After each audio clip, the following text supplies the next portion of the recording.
for joining us today. I'm Dee Dee Laugesen, Executive Secretary for the Committee on the Present Danger China.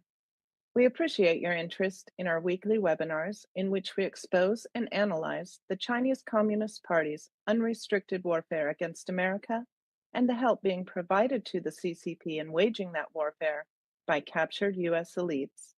We encourage you to visit presentdangerchina.org for information on new programs, access to videos of our past webinars, and tons of other very valuable content. Subscribe to our Substack at presentdangerchina.substack.com and follow us on X at CPDChina.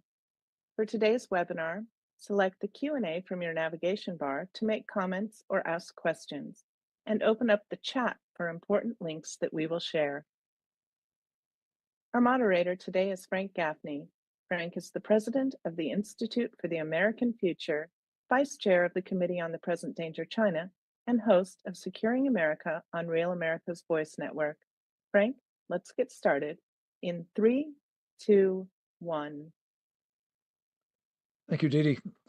Welcome, everyone, to this edition of our weekly webinar series sponsored by the Committee on the Present Danger China, focused on the phenomenon of unrestricted warfare, the kind of war that the Chinese Communist Party has been waging against our country for decades, about which very few Americans, know much, or even perhaps have an inkling about, let alone the success that unrestricted warfare has made possible for the Chinese communists.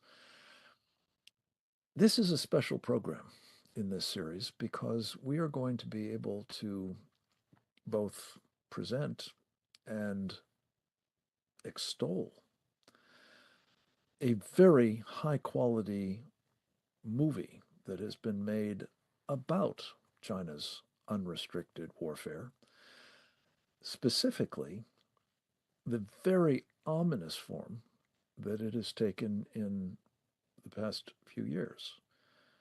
That would be biological warfare. And as we know from a book that was published by two top Chinese colonels back in 1999, entitled Unrestricted Warfare, biological attacks on the United States was on the list of the kinds of instruments they would use to take us down without engaging in traditional kinetic fighting. This film, entitled The Unrestricted War, is a product of NTD Canada. It premiered there before coming to the United States. I had the privilege, along with many of those who will be presenting today, of participating in a screening of the film on Capitol Hill last week. It is an extraordinarily impressive production in every sense of the word. The content, the quality of the filmmaking, the performances of the various actors.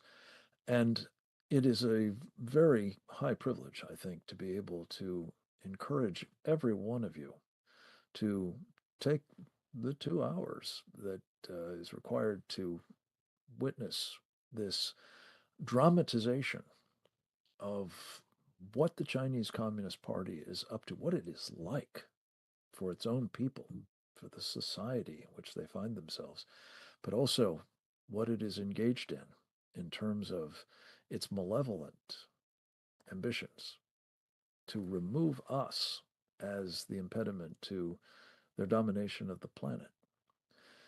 We have a very high-quality cast, if I can use that expression here, including several directly responsible for making this film, and one who stars in it, as a matter of fact, through a videotape of remarks that she made on the occasion of that Capitol Hill briefing, and others who have been as admiring of it as am I, and as engaged in trying to awaken the American people to the immense danger that we face from the CCP.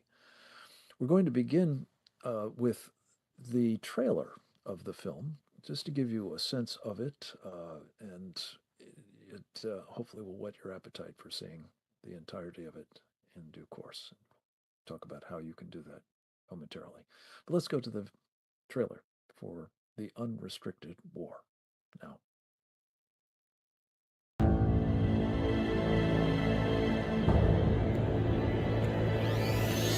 Wipe her from her database and burn the body.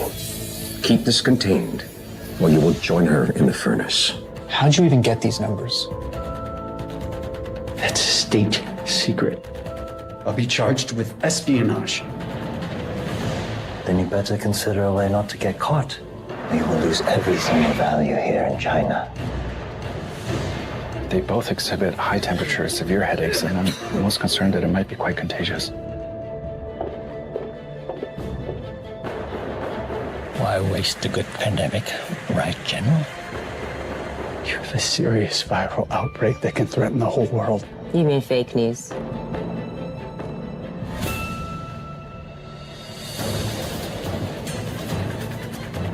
I'll never be able to come back to China. Right now, our safety is what matters most, nothing else. Mama! You saw the chaos in the hospital, right?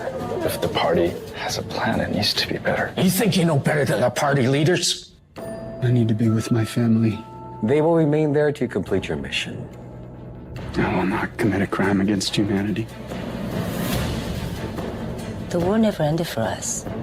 So to double-cross me, Dr. Conrad, is something I cannot allow.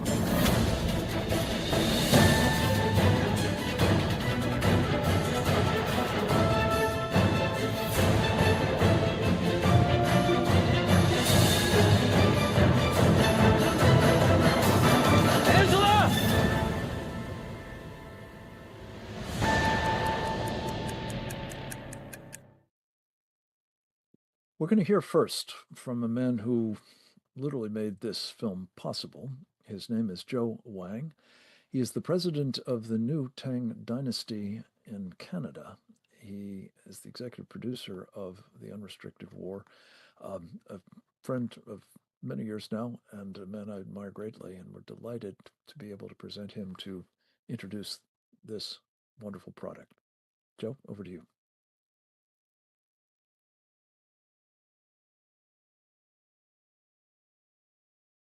So, can you hear me? Yes, we can.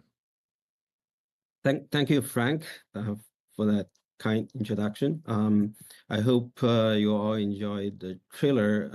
I promise that the movie itself is much better, and it's available on Ganjin World right now. So I just tried it before I get on. So it's there. If you subscribe to Ganjin World, then you can watch the movie. As one of the executive producers of the movie, my job was to get as much money for Yan, the director, and the team, so that they can produce a high-quality film. I'm also proud to say that I'm normally not on the creative side, but on the business. In this case, because I can say that I'm an expert in the subject matter, so I hopefully contributed in some meaningful ways on the content as well. For those who don't know me, I grew up in communist China and went to Fudan University in Shanghai. For those people who are familiar with Shanghai, you would know that Junda, the second military medical university of the People's Liberation Army, is next door to Fudan University. So we have close friends there, and one of my high school buddies actually went to that school.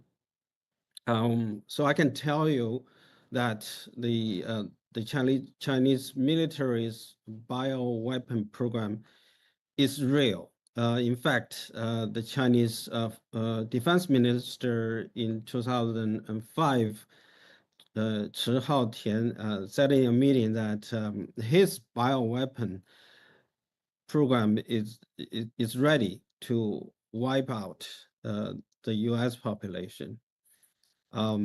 This is an internal meeting,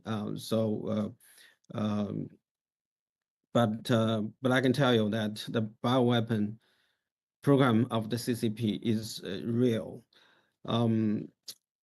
After I graduated from Fudan University, it was the Tiananmen Square massacre that everybody knows. I was lucky enough to escape China in 1990 and come to Canada for my PhD in molecular biology. And then I did a postdoc at Cornell University. And then I spent 10 years in one of the largest vaccine companies in the world. Was to mention that in 2003, I spearheaded the vaccine development against SARS-CoV-1, if you remember. That year, actually, 41 people died of COVID-1 in Toronto alone. But the disease went away, so our program didn't go further. But when SARS-CoV-2 came around, they all look very familiar to me. And when we were trying to make this movie, my expertise in COVID and vaccines come handy. I hope it shows in the movie itself. My second point to make is that in communist China, there was no such thing of non-military medical research. So everything, every discovery, every advancement can be and will be repurposed to serve the goals of the CCP, and in this case, their bioweapon program. Well, I mean, you can still argue the origin of COVID-19 and the vaccines and so on and so forth. But a former colleague of mine, Dr. Yu Xuefeng, he learned it the hard way. When I quit my vaccine job to do NTD full time, he also left the company and he went to China to study to establish a vaccine company, just like Jim in the movie you're going to see. Then when COVID started, being a Canadian, Chinese Canadian, he's a Canadian citizen, I believe. He had a deal with, at that time, the Liberal government, Trudeau government, that his company is going to develop a vaccine against COVID-19 and likely ahead of the Western companies like Pfizer. So he worked really hard to achieve that. And in October that year, 2020, he actually was ready to ship his vaccine to Canada from China. But his shipment was stopped at the airport by the PLA. And then the Chinese military claimed that he couldn't ship the vaccines out of China because the vaccine was a PLA property. So his agreement with the Trudeau government becomes not even worth the paper it was written on. So, Joe, may I ask you to wrap up, please? We've got to get a lot more folks through. All right. So my point is, so the bioweapon program is real, and there is no such thing of non-military medical research in China. Thank you. Be helpful with the CCP. I must say that the Chinese people are very hardworking, beautiful people. Borrow a word from Trump, but the CCP is not. Don't trust the CCP. Amen. Joe Wang, thank you very much. This is adding some very important texture to the film. We're going to hear next from its director, also producer, Yan Ma, and he's a man of some considerable accomplishment in the film industry, and I think this is a prime example of a very skilled practitioner of the art of filmmaking. Jan, please add some further insights into both the film itself, if you would, but also some of your experiences in trying to bring it to audiences in Canada and here as well. Yes, hi. Thank you, Frank. So for this one, this film is inspired by the pandemic and a few related events. We mainly focused on the early stage of the pandemic. So we wanted to discuss how it all got started and how the information got censored and the public were manipulated, and eventually the CCP turned this local public health crisis into a global pandemic. Yeah, we did some investigation, and a lot of our captures is actually based on real people, including the whistleblower of the COVID-19 and some other related events like the Chinese scientists stealing the viral sample from P4 lab in Winnipeg, and all the experience that the stories like Joe's previous worker. So yeah, it's a fictional story, but we did many research, and we tried to stay very close to what happened. And during this film, obviously, it's going to be very. We know, I mean, as a Chinese Canadian filmmakers, we knew this from the very beginning of the project. So it's going to be very challenging for us, and we may even face real risks. Like, because many of my crew, they still have family members in China, including myself. So during the production, the family members in China have been facing a huge amount of pressure from the communist government. And just my family, for example, a lot of my relatives got harassed and threatened by the local government officials, and also by the National Security Office.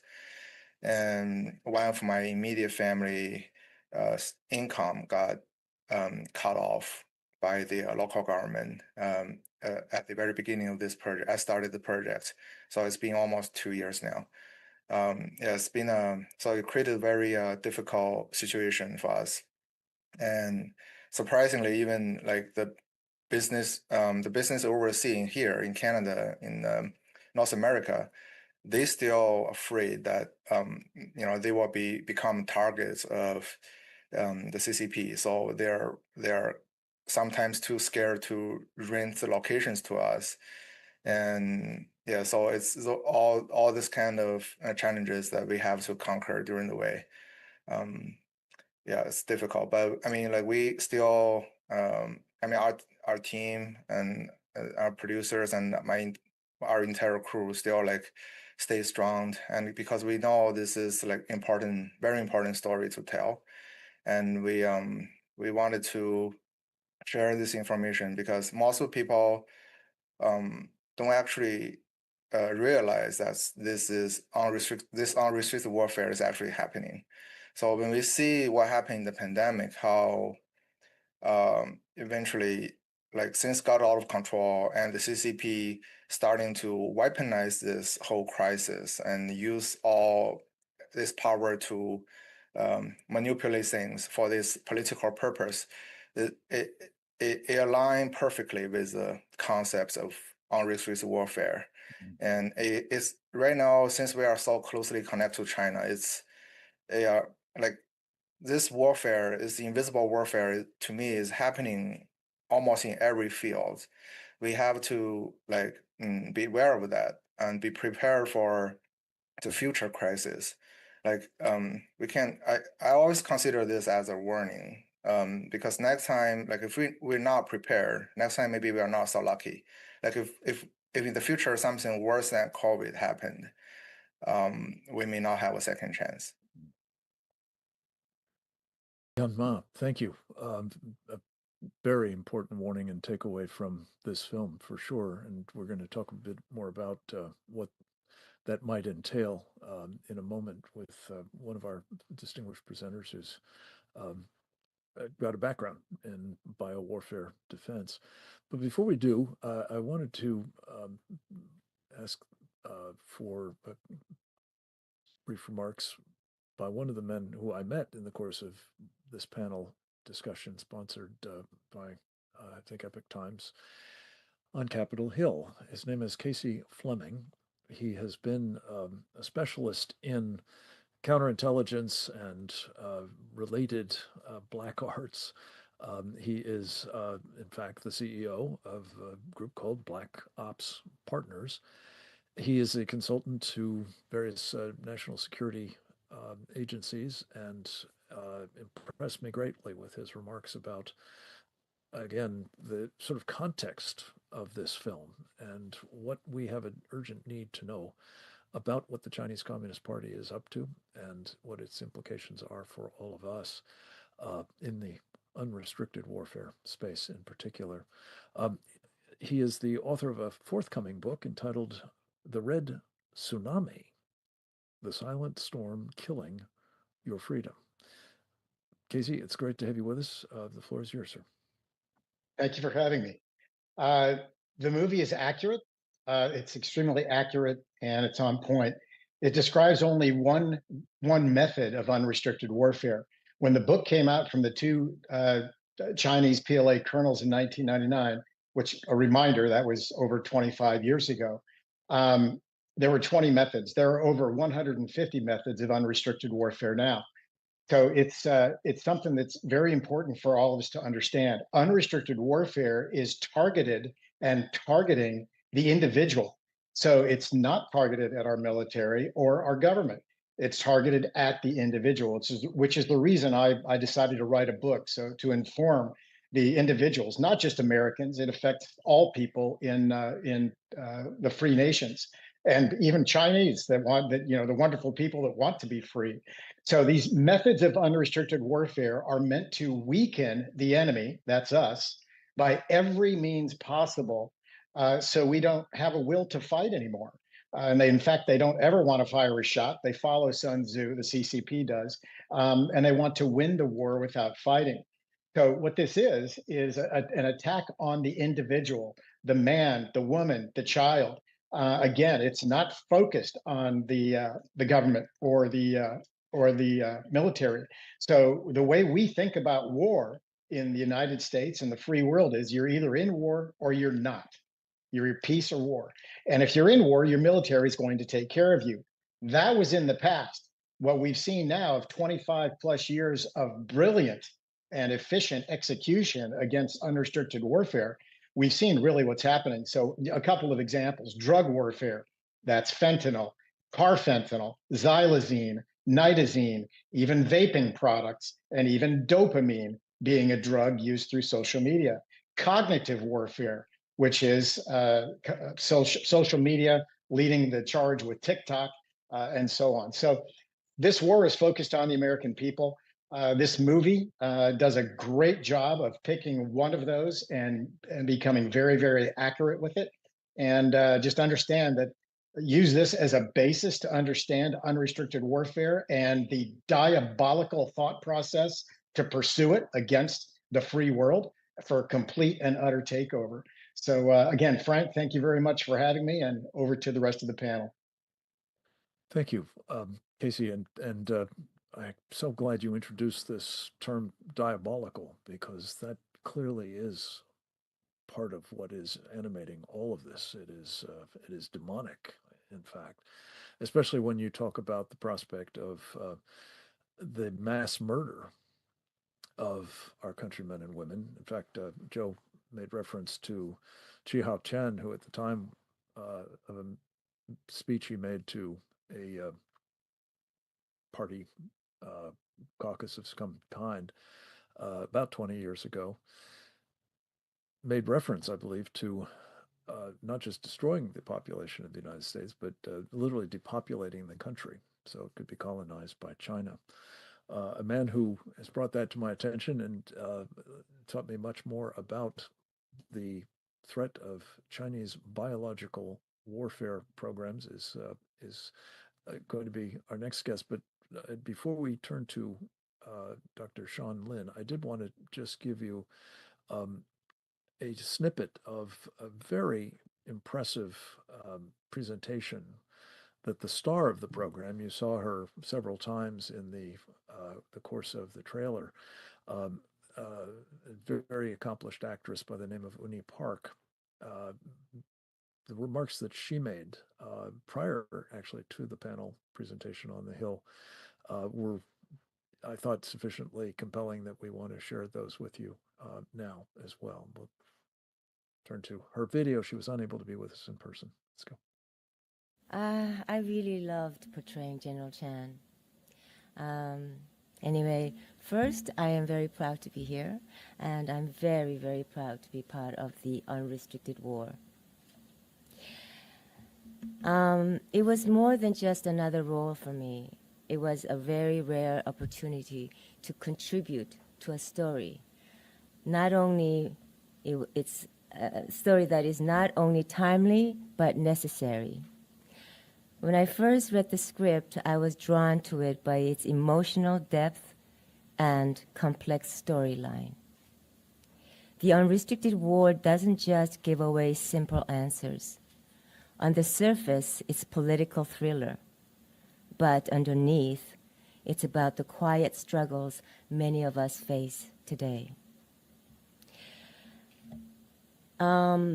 And, you know, we have to choose always between truthful survival, duty, and conscience, and power and loyalty. This film doesn't rely just on entertainment. It relies on truth.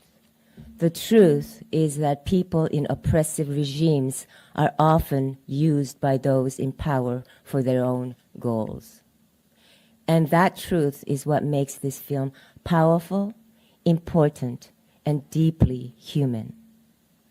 Playing the role of General Chan was an emotional and challenging experience.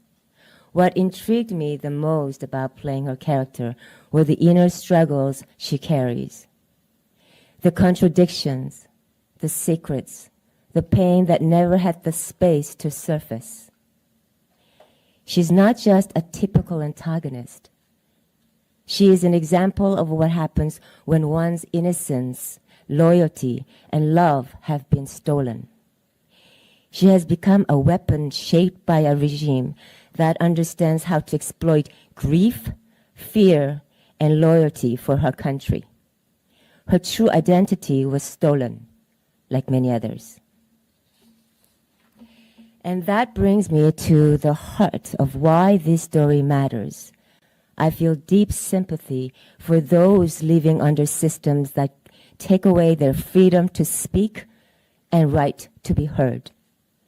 Just like everyone, most Chinese people want dignity, choice, and a chance to live without a fear. The Unrestricted War shows that it's not the people who are dangerous.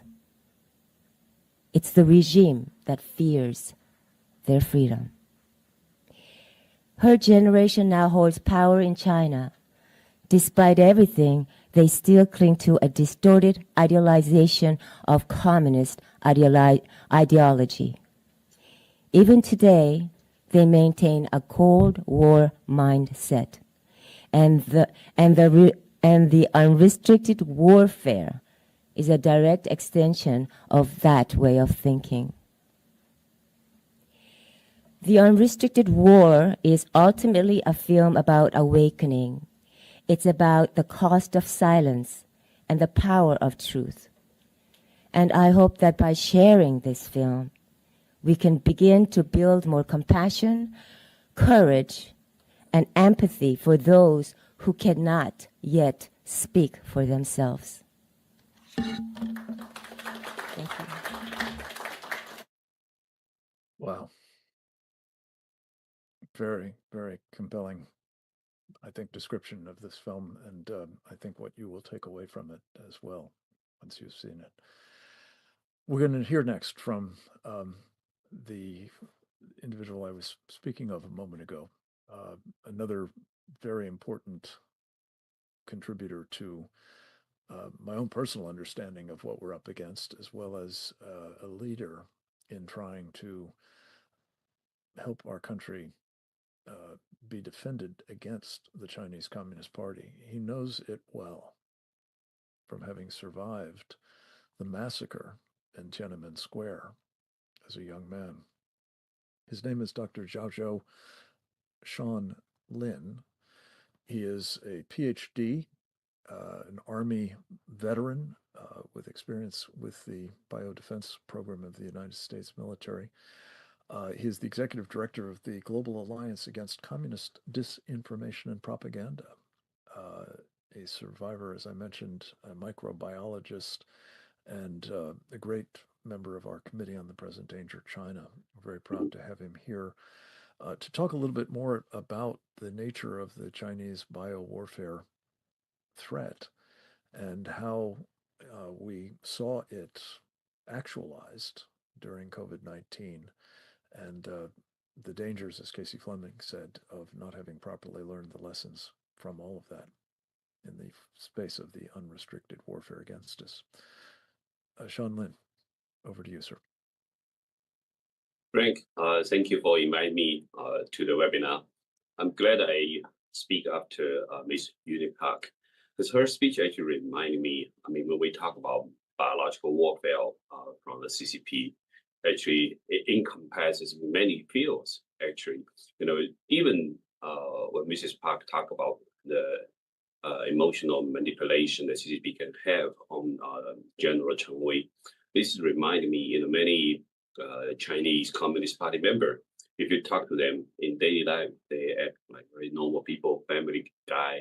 But when they assume the identity of the Communist Party member, when they work in that capacity, they can sacrifice all their own moralities, all standards, all ethics standards. They can just follow the orders, just like those doctors are organ harvestings. Many people cannot imagine why a physician can do that.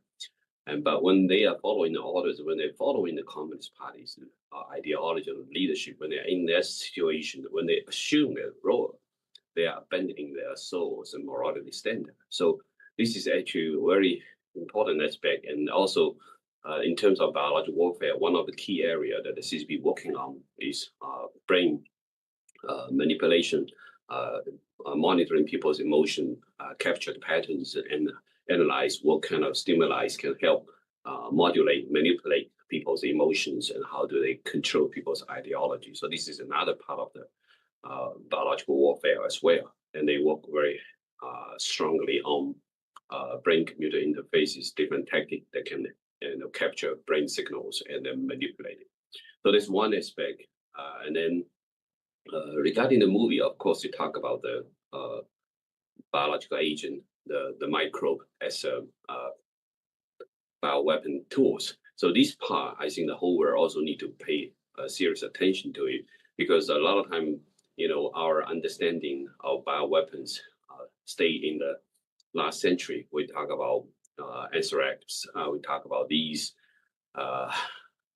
powders you can spread, so you think about capacities or facilities inside China that can build up these like anthrax powders, So these are the traditional way of doing bioweapon. But now, 20 years into the 21st century, we are in a very different age right now.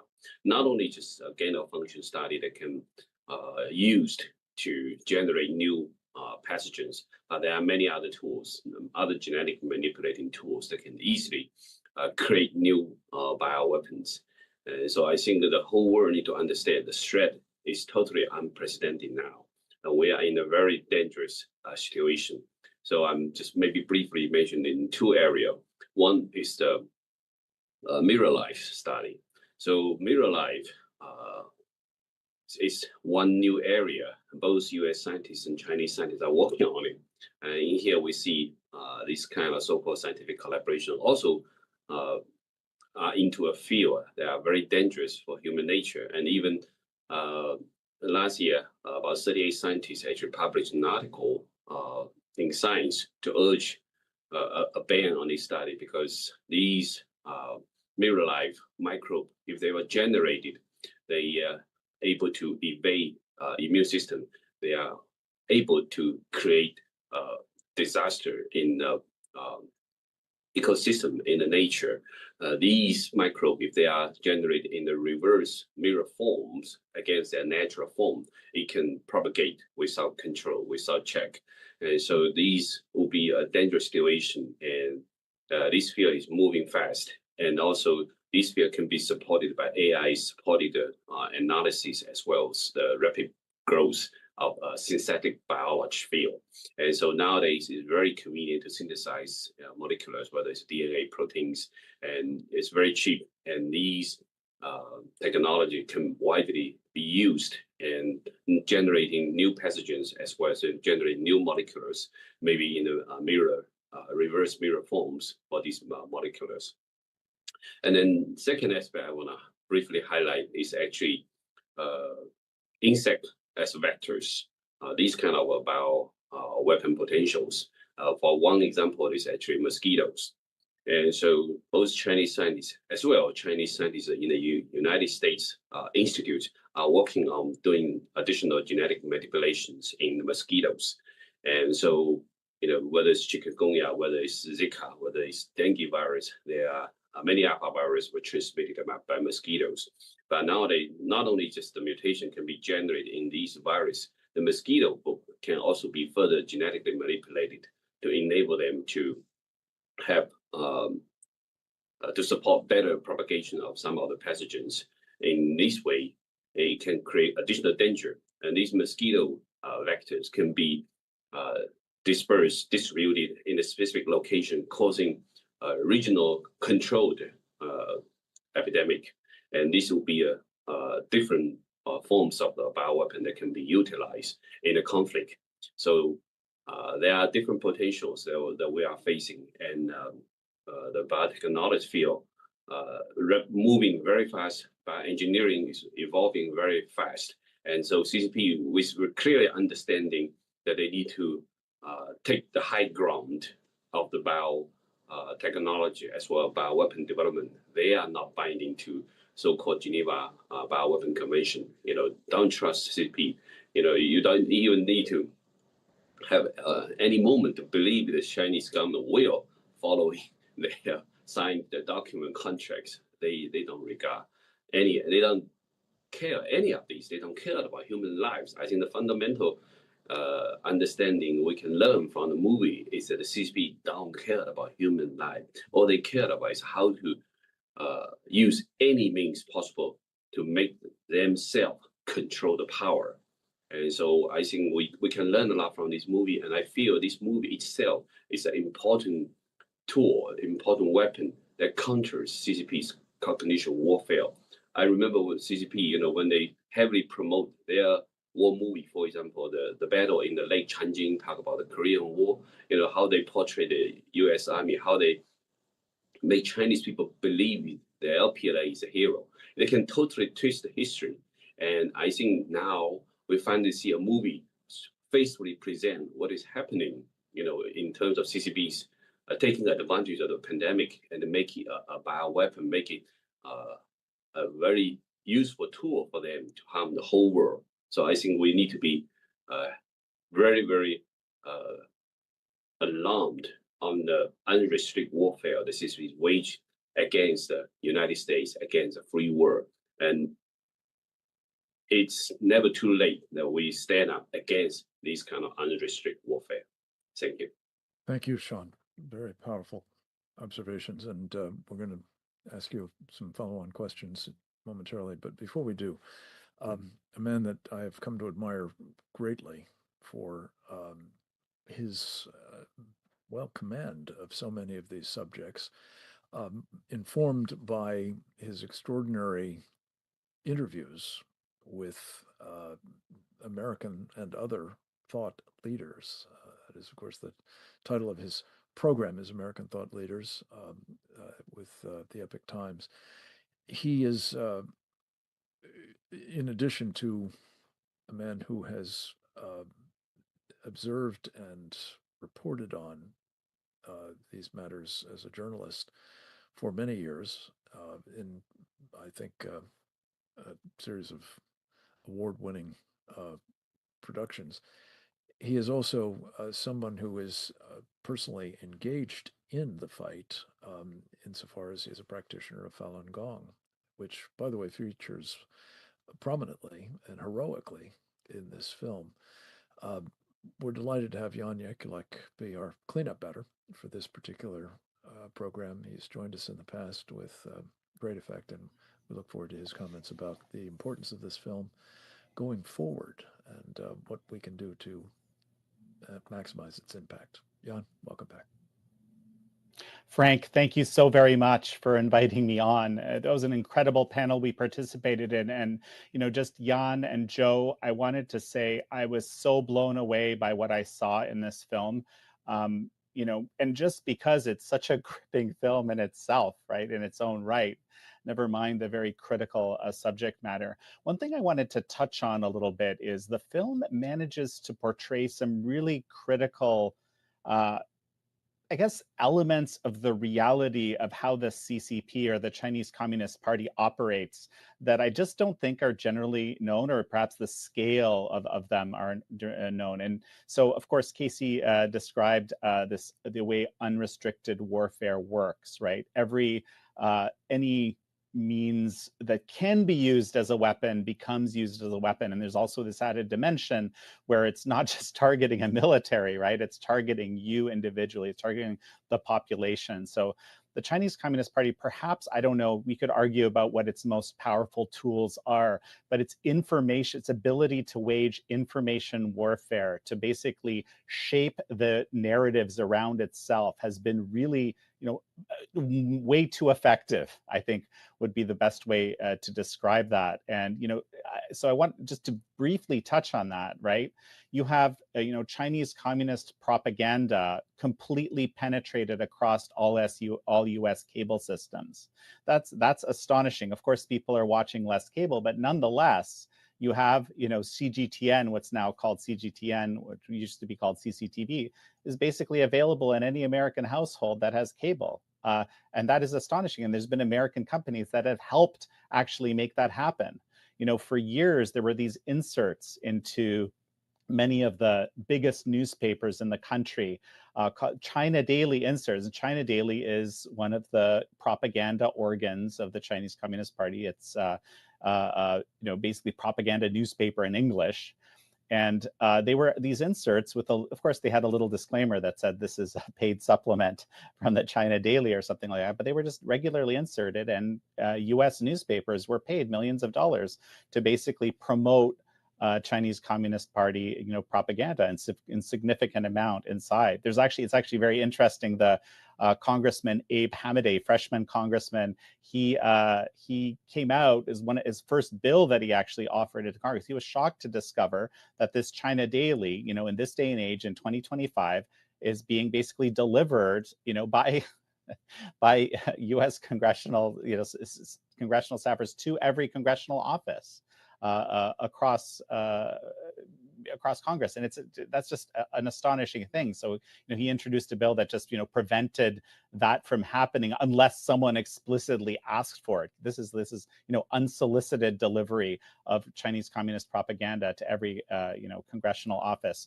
Just examples. And perhaps the biggest example, and we've heard more about this, is TikTok. And we've heard about its incredibly powerful ability to basically, surveil anyone who actually has the app on their phone, right? You have to remember that in China, they have a law, the national security law, and the national security law basically says if you are a Chinese company or Chinese individual, if you are asked, you have to spy for the Chinese regime, and you're not allowed to say that you're doing so. Okay, and that combination, you can just imagine, this unbelievably powerful surveillance tool that basically, pulls all information from everything that comes into on your microphone, everything that comes on your camera, right? And there's this unparalleled ability to both take in that information and then deliver that information to you in such a way that basically plays on your I guess your particular issues, idiosyncrasies, and so forth, which it's also studying. So what an unbelievably powerful weapon of information control, right? What we see in the film is how incredibly powerful the Chinese Communist Party is within its own borders of basically pushing information out quickly. And you see, Uni Park, of course, the general, we saw her fantastic speech earlier.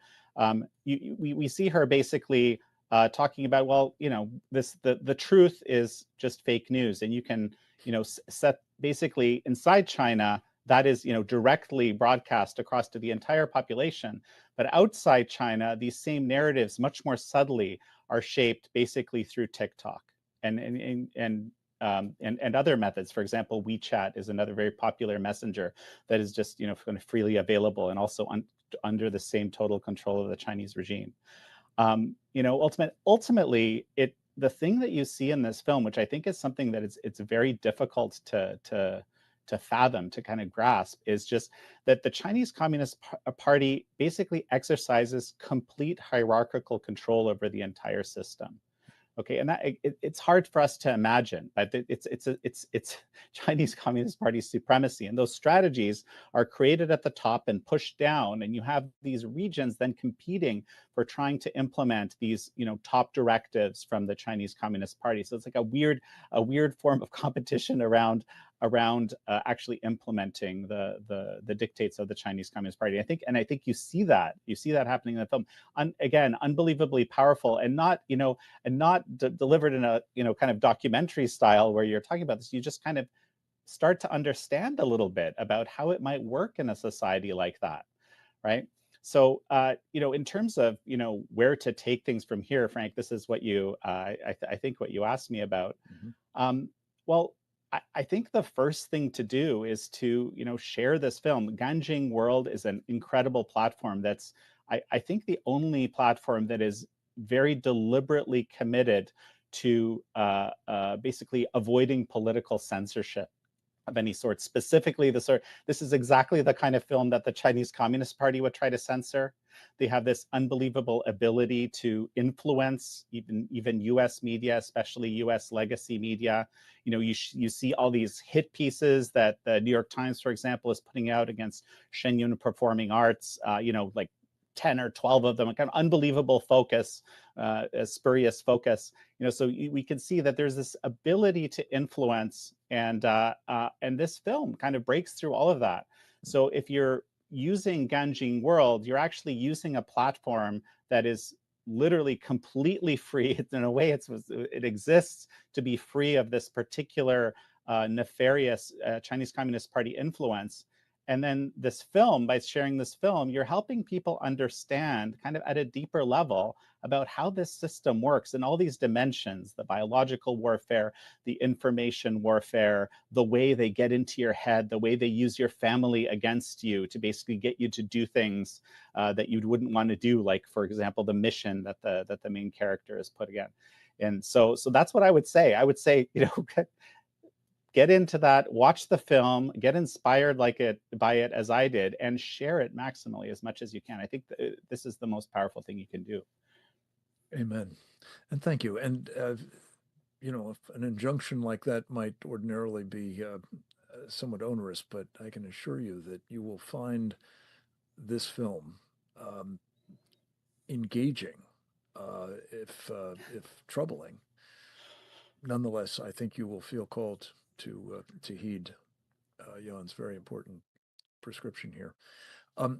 Joe, could I come back to you? And I want to make this as interactive as we can, so please feel free to respond to comments others are making as you see fit. But just a further word on this Ganjing World. I was unfamiliar with it before the panel. Could you just tell us a little bit more about its sponsorship and how it works and where you can find it and all that? Oh, me? Yeah, Ganjing World was created a few years ago to provide basically family-friendly internet site so that the whole family could enjoy videos and films without the violence, the sexual things and other things. So it's Ganjin means clean in Chinese. So it's a clean internet. But basically a sort of streaming platform, would you say? Right. Okay. Terrific. And so if one wants to see the film, you simply you subscribe, or it's at a la carte, or how does that work? I believe you can subscribe to Ganjin World's premium. I think I just did today. It's $6.99 a month with quite a few very high quality films that you can watch for the whole family. Every month they have new films. So $6.99. You can subscribe to it, or you can pay. I forgot how much is to just watch Ganjin. See this film. See this film alone. It's $12 or something. Yeah. Okay. Yeah. Listen, the point that I most especially wanted to reprise from the panel discussion, asking Dr. Sean Lin to lead off on this, but Casey and anybody else is welcome to comment as well. This idea that the Chinese Communist Party not only has as its plan using biological warfare against us, it actually did. And that's very powerfully communicated by the film. But Sean, you talked a bit about a coming capability that they've been assiduously working on, and I can only imagine benefited from Tony Fauci's help with the kind of genetic engineering technology, gain of function technology specifically. But could you talk a little bit about this idea that they could actually achieve the capacity to attack certain ethnicities or certain populations and leave unaffected others, or at least, greatly reduce the implications for others being harmed? Is that a real thing? It sounds like science fiction, but is it now something that is perhaps at hand for the Chinese Communist Party? Oh, it's the technology is moving very fast, and actually, many our audience maybe know about the genetic editing tool like CRISPR, right? So these technologies have been gradually more and more mature in the last 10 years. And so this is one thing. And actually, recently, there are new reports talk about the Chinese scientists actually have developed new technology to do large segments of genetic material editing. Because CRISPR in the past, it was primarily small segments. But now with the new technologies, it's called programmable chromosomes engineering. These PCE technology can do not just kilobase, actually metabase. It's like million nuclear bases. They can do large scale editing. So there are technology tools now that can even take out some of the chromosomes or not entirely or even a significant part of the chromosomes. So the technology is like evolving so crazily fast. And the key issues that the Chinese scientists are at the front of some of these key frontiers of this genetic editing technology. And they are very actively collecting genetic information from American populations. And they've been doing this for at least more than 10 years. Because even when I was in the military, I received emails from Chinese company offering doing bioinformatics and analysis for our samples, for our U.S. military soldiers' samples. So you can see that how aggressive they are.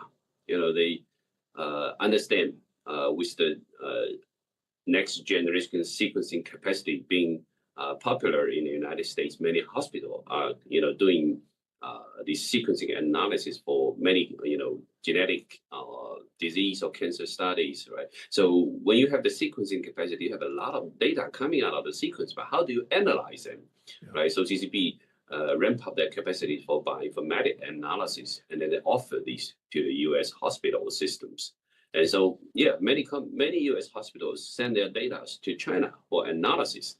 That's the issue. They're collecting many of these data, and now, with understanding of Caucasian people, American people's genetic traits, that they can design drug targets, especially focus on unique molecular receptors that can, maybe unique to certain ethnic groups.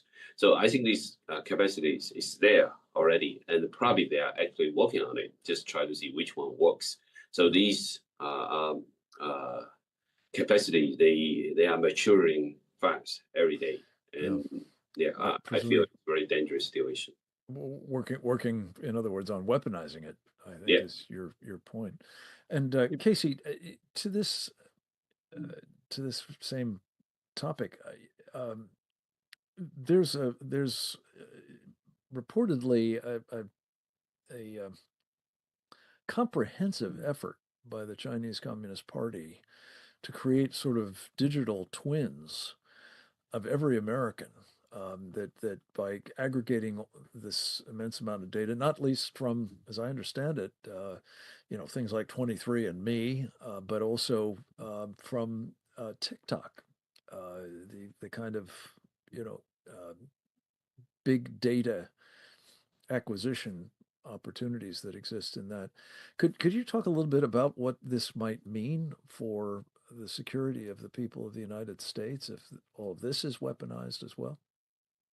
Well, that also feeds into the artificial intelligence world as well. Yes. So if you look at all these different technologies being manipulated and weaponized against the free world, now you're seeing something that is beyond most people's comprehension. So we've seen AI just climb as far as capability over the last few years. We listened to Sean Lin on the biological piece of it. All of these things are, multiple factors of seriousness. And you put in, a digital twin, certainly, stealing the DNA samples from entire families from 23andMe and Ancestry.com allows them to study each individual. And they, by the way, for over 10 years, the CCP has had a file on every man, woman, and child in the United States.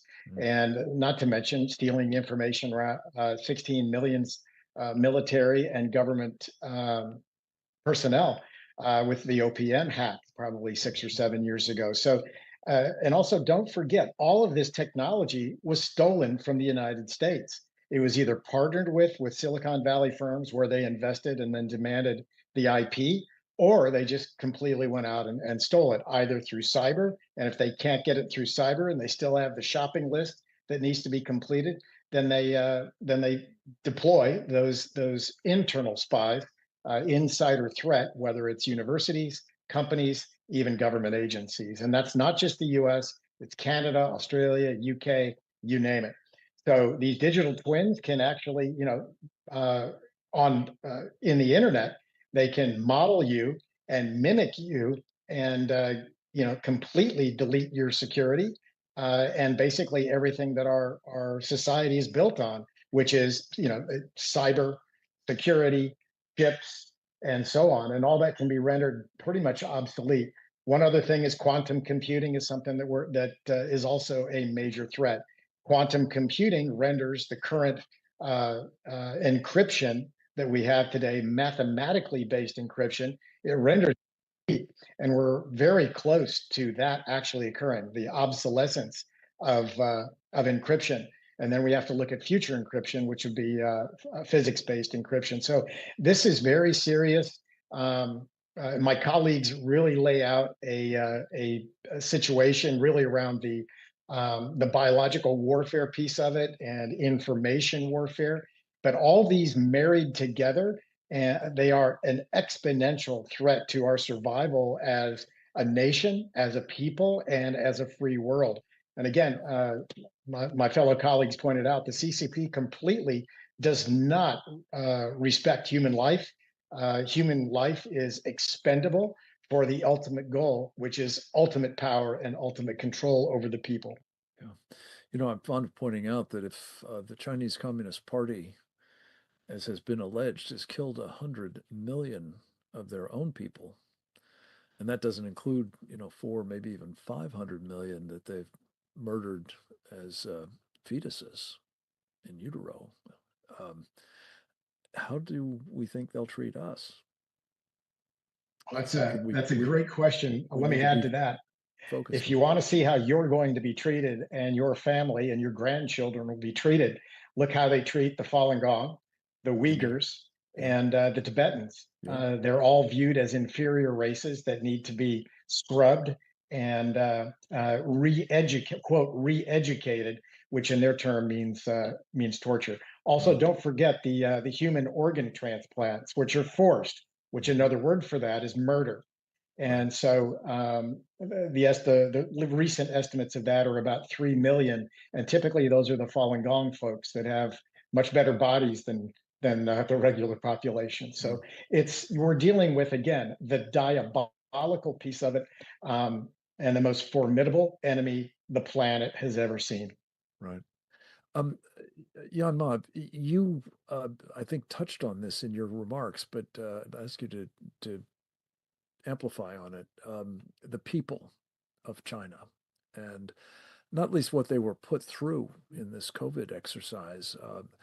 I don't think you showed scenes of people, physically having their apartment buildings gates welded shut, but you had police standing, inside them to prevent people from getting out of their residential compounds. Could you talk a little bit about this point that Sean has made, that Casey has made twice, about, the attitude of the CCP towards individuals, whether they're their own or ours, and how that was manifested in ways that you've captured in the film so brilliantly?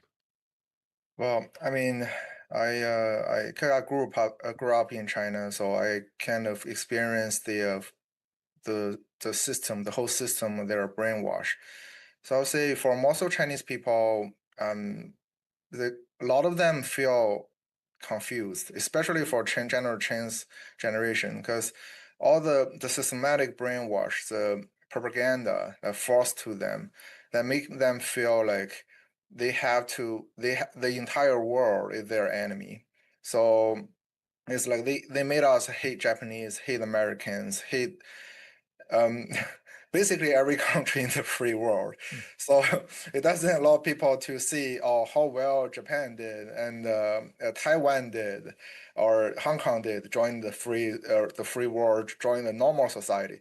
So they need to use the propaganda to put this hatred layer at the very bottom of the Chinese people's mind, so they can manipulate it at the time of necessary to trigger people's emotion, so they can hide behind and see people fighting each other. So that's exactly what they did in the Cultural Revolution, in all this they called political movements, right? They just encourage some Chinese people to kill the others. And in the Cultural Revolution, that reached extreme, like the children kill their parents, kill their teachers, so they can hide behind. Basically, in the end, ultimately, they gain the power. That's what they want, right? And I mean, to the whole world, it's actually exactly the same mindset. So, like Joe and mentioned earlier, I as a Chinese, I absolutely, cause I grew up there, so I understand Chinese people. They're like brave and hardworking, and it's just this this brainwash, this propaganda. We need to find a way to break it, so they can understand the true enemy is never the rest of the world. It's actually is the CCP, right? So that's the censorship. We need to go through the censorship so they can realize that. Well, and hopefully this film will be contributing to hopefully breaking through that firewall, as they call it. Yeah. Let me come to you, Jan, I complimented you, and I mean it. I think the work that you've done with American thought leaders and more generally with Epoch Times has been surpassingly important. I would also specifically applaud the focus you've done in any number of your interviews and the various documentaries and so on that you all have been producing on this phenomenon of elite capture and that form of unrestricted warfare against our country, and how it has enabled so many of the others to be successful as well. The central character, without giving away the plot here, in the film, Uni's character is one of the most impressive, but the central character is a Canadian, I guess, bioengineer, modeled after apparently Joe's friend. Talk a little bit about that particular individual and the arc of his experience with the Chinese Communist Party, and whether that should be an object lesson, really, for everybody else who's operating as he did initially, under the illusion that, this is just business. Thank you, Frank. It first of all, an incredibly well done character. And I think actually, again, as you suggest, a very, actually his route, right, for someone who has started working side by side or with the Chinese Communist Party or companies with China, it's kind of like a very positive arc in the end. And I guess I don't want to give away too much, but I guess I have to, based on what you're asking me, because ultimately, so with a lot of opportunity, this gentleman who's top of his game as a genetic engineer, vaccinologist, he brings his company to China. And is, very successful, has a very positive relationship, shares information. When you have a company in China, you have to kind of transfer your IP to a Chinese company there, so that this is all kind of portrayed in there. And but the thing is, what happens the moment that the Chinese regime has a crisis or has some kind of reason to use you, suddenly he gets co-opted. People come to him and say, well, I need you to do this and this for me, which is, basically completely unacceptable. He sees his, the coworker from the other side, from the Chinese company's side, basically be vilified in public and then get himself co-opted to work for the regime. He doesn't want to do it. In fact, they threaten his family. So now he has to do something, which is really kind of extreme. And but this is the big but. He discovers along the way, he understands he's being leveraged, but he realizes, he finds this inner strength inside himself that he realizes there's something that I cannot do, and that kind of changes him, and he starts working with essentially some other characters in there to basically stop this terrible thing that the regime is demanding of him from ever happening. But I think this is exemplary in a way of the way that the Chinese Communist Party co-opts its people. Because at the beginning, it's all very nice, and you get celebrated, and you get a lot of very positive feedback. And there's so many stories of this. Of course, you get very rich and so forth. Thank you, Frank. It's, for whatever reason, I don't think about the money as often as perhaps I should, but but ultimately the point is the moment comes where you have to pay the piper, and once again the Chinese Communist Party is supreme, and everyone is expendable. Everyone and anything is expendable if the Communist Party itself is in threat. In any sort of threat, and that's basically what we see manifest in there. So, I mean, another reason why this film is kind of incredibly powerful, because it's sort of, this is something that kind of creeps this understanding. You don't have someone telling you this like I am telling you right now, right? You experience this film, and you kind of get the picture that this is actually kind of how it works. And it's incredibly important, because it's really different. These communist societies are very different from Western societies, and even ones that are that themselves are kind of gravitating in that particular direction. And frankly, it's a great lesson as to why not to gravitate in that particular direction as well. But it's very easy once you have a lot of money and a lot of intellectual property and sort of thing at stake to basically be co-opted, because you're also you want to see your own business, you want to see your own efforts succeed, right? Sure. So you're just even unconsciously it's easier for you to agree to things which aren't things that you would really want to agree to. Yeah, turn a blind eye to the things that you don't want to agree to too.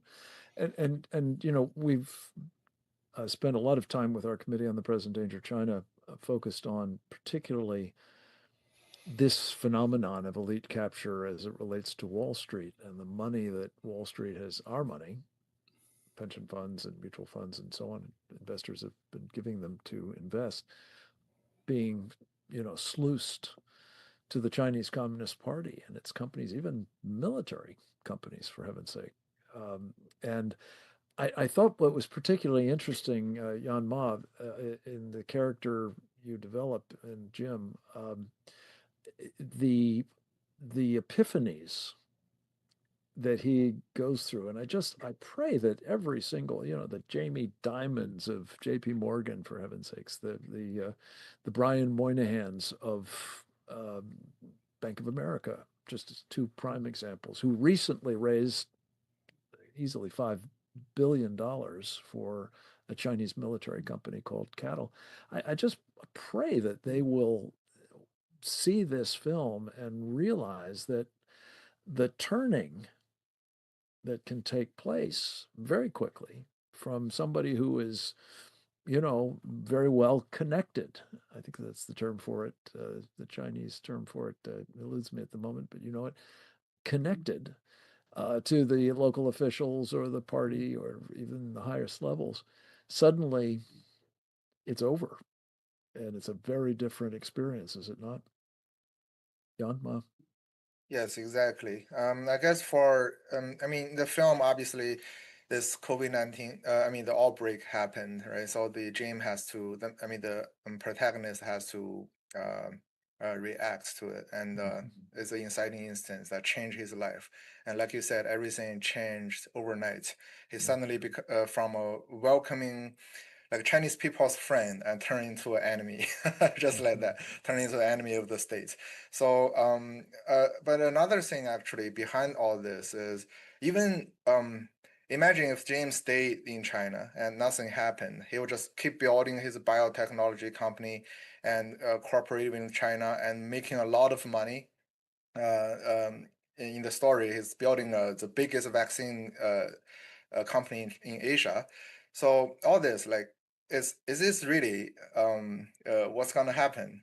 But it's actually not. That's what happened on the surface, because like, fundamentally, what the CCP is thinking, they don't treat any foreigners in China as partners, as even competitors. A lot of businessmen we in the West, we feel like, oh, we are partners, we are competitors. So I guess that's the fundamental misunderstanding of this regime, that they never thought in that way. And that's how they teach all their children from the elementary school, right? You guys are enemies. You guys with 狼子野心, that means you guys have ambition of a wolf. You want to eat us. We are the sheep. That is a propaganda, the brainwash that which built the foundation of their understanding. So in the end, it turns out like even nothing dramatic really happened. They're not there to partner with you and let you make money. They're actually try to find a way to do like commercial espionage or like technology thefts. Sure. And like this is all part of the invisible unrestricted warfare we are talking about. Yeah. So yes, so I mean the businessmen in China, is even the situation is not turning for them. I would just say like we need to have the right understanding of the relationship. Amen. Because they don't play by the rules. That's what James realized in the end. They don't play by the rules at all. There's no law for them. There's no restrictions for them of any. No, and they are set on destroying us. We're at the end of our time, and there's so much more we could talk about. I thought I might, if I could ask your indulgence, have a bit of a dramatic reading of a comment by a top technologist who was at the White House 2 days ago, as we speak, to announce a major investment by his company, you all know it well, Apple, in the United States. The individual in question is Tim Cook, its CEO. And I just wanted to, hopefully an uplifting note, share his comment. A man who, like Jim, has spent much of the past, decade or better part of two probably, leading his company and doing business in China, manufacturing all the cell phones that we buy and the rest of it. And in the wake of President Trump's tariff policies, and more generally his effort to reshore, manufacturing to our country, Tim Cook said this at the White House, quote, "We're going to keep making investments right here in America, and we're going to keep hiring in America, and we're going to keep building technologies at the heart of our products right here in America because we're a proud American company, and we believe deeply in the promise of this great nation." He thanked President Trump for putting American innovation and American jobs front and center, unquote. I just want to say, I was so heartened by that statement because I believe that, like most of the other big, especially technology companies that have had their roots in this country, they've come to think of themselves as international companies, if not effectively Chinese ones, because that's where they were producing and manufacturing and assembling and the rest of it. But if nothing else comes of what's going on at the moment with the president's trade policies and hopefully in its way with this film as well, people understand what it is about America that must be prized and must be protected, and why they must be putting their shoulders to the wheel to support, yes, this country and the free world, not enabling those who seek its destruction, whether it's through biological warfare or other forms of unrestricted warfare, or perhaps the old-fashioned kinetic kind, which those guys on Wall Street that I mentioned have been enabling the Chinese to build up their military so that they have the option to do that to us as well. So I want to thank each of our marvelous presenters. This has been I think, a profoundly important conversation, not only because of our opportunity to showcase a contributor to our cognitive awareness of what we're up against, but also hopefully our ability to resist it. And that starts with having, as Jan Jekulek said, the American people aware of the danger and equipped to figure out how to support leaders who are seeking to end this practice of unrestricted warfare against us. Joe Wang, Jan Ma, Casey Fleming, Uni Park, Sean Lin, and Jan Jekulek, thank you for your very important contributions to this particular webinar and to the fight in which we are engaged and must be. I want to thank everybody in the audience for listening, and as always, express my appreciation for you joining us for each of these webinars. Subscribe at presentdangerchina.org and go forth and multiply. Didi, back to you. Thanks, Frank. Thank you, Frank. A video of this webinar will be posted to presentdangerchina.org within a day or so of the program's conclusion. Please share this and our other programs with your elected representatives, colleagues, and other networks. For webinar notices, updates, and news, subscribe to our Substack at presentdangerchina.substack.com and follow us on X at CPD China. Join us again next week for another installment of our Committee on the Present Danger China webinar series on the CCP's unrestricted warfare against America and the free world, and how CCP captured elites betray the USA. Thanks for joining us today. Goodbye.